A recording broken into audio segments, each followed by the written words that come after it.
ರಾಜ್ಯದಲ್ಲಿ high voltage by election ಮತದಾನ ಪ್ರಕ್ರಿಯೆ ಮುಗಿದಿದೆ. ದಾವಣಗೆರೆ ದಕ್ಷಿಣ ಹಾಗೂ ಬಾಗಲಕೋಟೆ ವಿಧಾನಸಭಾ ಕ್ಷೇತ್ರಗಳ ಉಪಚುನಾವಣೆಗೆ ಮತದಾನ ಪ್ರಕ್ರಿಯೆ ಪೂರ್ಣಗೊಂಡಿದೆ. ಈ ಮೂಲಕ ಒಟ್ಟು 34 ಅಭ್ಯರ್ಥಿಗಳು, ನಿಮಗೆ ಗೊತ್ತಿರೋದು ಎರಡೇ, ಒಬ್ಬ ಸಮರ್ಥ, ಇನ್ನೊಂದು ಶ್ರೀನಿವಾಸ್ ದಾಸ್ ಕರಿಯಪ್ಪ. ಸೊ ಆದರೂ ಅವರನ್ನು ಒಳಗೊಂಡಂತೆ 34 ಅಭ್ಯರ್ಥಿಗಳ ಭವಿಷ್ಯ ನಿರ್ಧಾರವಾಗಲಿದೆ. ದಾವಣಗೆರೆ ದಕ್ಷಿಣ ಕ್ಷೇತ್ರದಲ್ಲಿ ಕಾಂಗ್ರೆಸ್ನಿಂದ ಸಮರ್ಥ ಶಾಮನೂರು ಮಲ್ಲಿಕಾರ್ಜುನ್ ಮತ್ತು ಬಿಜೆಪಿಯಿಂದ ಶ್ರೀನಿವಾಸ್ ಟಿ ದಾಸ ಕರಿಯಪ್ಪ ಸೇರಿದಂತೆ ಒಟ್ಟು ಬಹಳಷ್ಟು ಅಭ್ಯರ್ಥಿಗಳು ಕಣದಲ್ಲಿದ್ದಾರೆ. ಅತ್ತ ಬಾಗಲಕೋಟೆ ಕ್ಷೇತ್ರದಲ್ಲಿ ಕಾಂಗ್ರೆಸ್ನ ಉಮೇಶ್ ಮೇಟಿ ಮತ್ತು ಬಿಜೆಪಿಯ ವೀರಣ್ಣ ಚರಂತಿಮಠ ಸೇರಿದಂತೆ ಒಟ್ಟು 20 ಅಭ್ಯರ್ಥಿಗಳ ಭವಿಷ್ಯ ಮತಪೆಟ್ಟಿ ಸೇರಿದೆ. ದಾವಣಗೆರೆ ದಕ್ಷಿಣದಲ್ಲಿ ಸಂಜೆ 6 ಗಂಟೆಯವರೆಗೆ 60% ಮತದಾನ ದಾಖಲಾಗಿದೆ. ಅದೇ ರೀತಿ ಬಾಗಲಕೋಟೆಯಲ್ಲಿ ಸಂಜೆ 6 ಗಂಟೆಯವರೆಗೆ 68% ಮತದಾನ ದಾಖಲಾಗಿದೆ. ತುಂಬಾ ದಪ್ಪ ಇದ್ದೀರಾ, ಅದರಲ್ಲೂ ಯಾವುದೇ ಸೈಡ್ ಎಫೆಕ್ಟ್ ಇಂದ ಸಣ್ಣ ಆಗ್ಬೇಕಾ? ಎಷ್ಟೋ ಜನ ಹೇಳ್ತಾ ಇದ್ರಿ, ಸರ್ ನಾನು ಜಿಮ್ಗೆ ಹೋಗ್ತಾ ಇದ್ದೀನಿ ಆದ್ರೂ ಸಣ್ಣ ಆಗ್ತಾ ಇಲ್ಲ ಸರ್, ವರ್ಕೌಟ್ ಮಾಡ್ತಾ ಇದ್ದೀನಿ ಆದ್ರೂ ಸಣ್ಣ ಆಗ್ತಾ ಇಲ್ಲ ಅಂತ ಹೇಳ್ತಾ ಇದ್ರಲ್ಲ. 100% ಯಾವ ಜಿಮ್ಗೂ ಹೋಗ್ದಂಗೆ ವರ್ಕೌಟು ಮಾಡ್ದಂಗೆ ನೀವು ಸಣ್ಣ ಆಗ್ಬೋದು. ಪ್ರತಿದಿನ ಬೆಳಿಗ್ಗೆ ಸಂಜೆ 2 ಟೈಮ್ ನಮ್ಮ ಜೀನಿ ಸ್ಲಿಮ್ನ ಯೂಸ್ ಮಾಡಿ ಯಾವುದೇ ಸೈಡ್ ಎಫೆಕ್ಟ್ ಇಲ್ದಂಗೆ ನೀವು ಸಣ್ಣ ಆಗ್ತೀರಾ. ಯಾಕೆಂದ್ರೆ ಜೀನಿ ಸ್ಲಿಮ್ಮು ಒಂದು ಉತ್ತಮ ಆಹಾರ. ಇನ್ನು ಬೈ ಎಲೆಕ್ಷನ್ ಕಣದಲ್ಲಿ ಜನ ಕಾಂಚಾಣದ ಸದ್ದು ಮಾಡಿದೆ. ಬಾಗಲಕೋಟೆ ವಾಂಬೆ ಕಾಲೋನಿಯಲ್ಲಿ ಕಾಂಗ್ರೆಸ್ ಕಾರ್ಯಕರ್ತ ಜಾಫರ್ ಬೆಫಾರಿ ಎಂಬಾತ ಹಣ ಹಂಚಿಕೆ ಮಾಡಿದ್ದಾನೆ ಎನ್ನಲಾದ ವಿಡಿಯೋ ಸಿಕ್ಕಿದೆ. ಹಣ ಪಡೆಯೋದಕ್ಕೆ ಜನರು ಮುಗಿಬಿದ್ದಿದ್ದಾರೆ.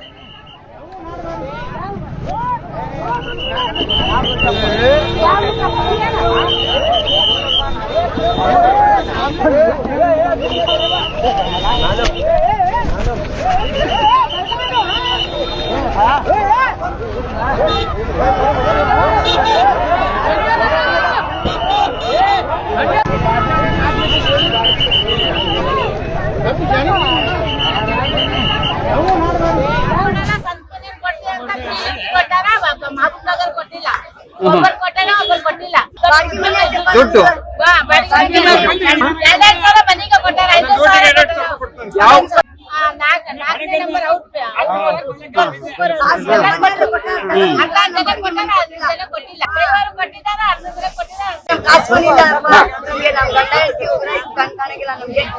ದುಡ್ಡು ಎಲ್ಲ ಅಂಚಾರ ಕೊಟ್ಟಿಲ್ಲ, ನಿಮ್ಗೆ ಕೊಡಂಗಿಲ್ಲ. ಹೋಗಿ ಕಾಸು ಮನಿ ಬೇಕು ನಮ್ಗೆ. ಕಾಸು ಮನಿ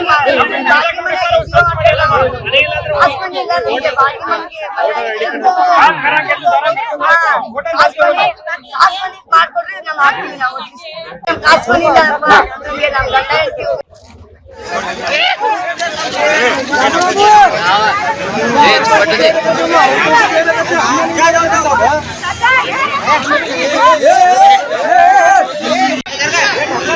ಕಾಂಗ್ರೆಸ್ ಅಲ್ಲಿ पैसे ಮಾಡ್ರಿ.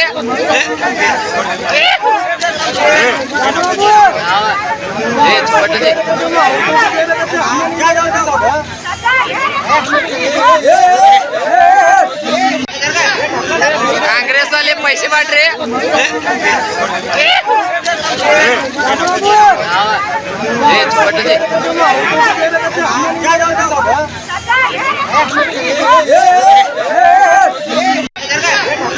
ಕಾಂಗ್ರೆಸ್ ಅಲ್ಲಿ पैसे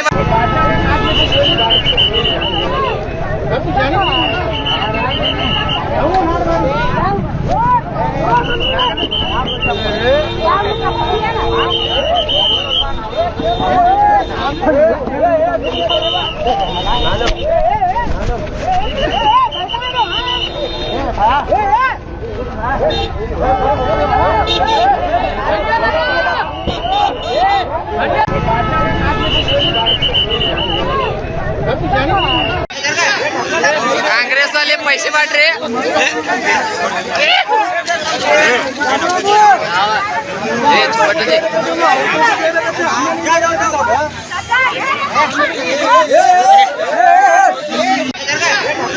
ಕಾಂಗ್ರೆಸ್ ಅಲ್ಲಿ पैसे ಮಾಡ್ರಿ.